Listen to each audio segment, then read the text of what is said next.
Hello guys, in this tutorial you will learn how you can transform images in Adobe Express Photos Editor in 2026.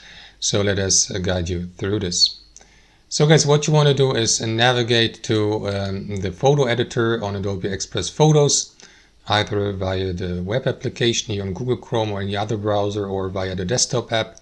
Upload your photo, and here in the photo editor you will see that text field at the bottom. Here you may enter your prompt and let the artificial intelligence photo editor transform or edit your photo according to your prompt.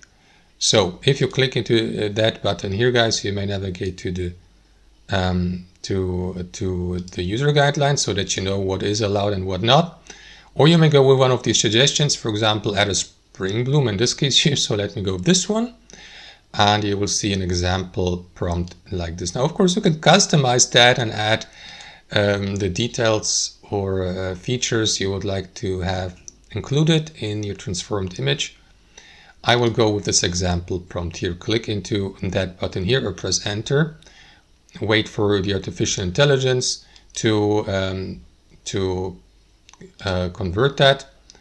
After a brief moment, the photo editor will start analyzing, editing, and transforming your image. So that may of course take a moment depending on the complexity and length of your prompt and on how much details and requests you have included in your prompt. So let us give it a moment, and I'll see you guys in a second for the result. There you go. So we didn't have to skip actually. So as you can see, the photo editor included these sakura-like spring blossom cherry trees here from Japan, and that's basically it. So yeah, thanks for watching, and I'll see you next time.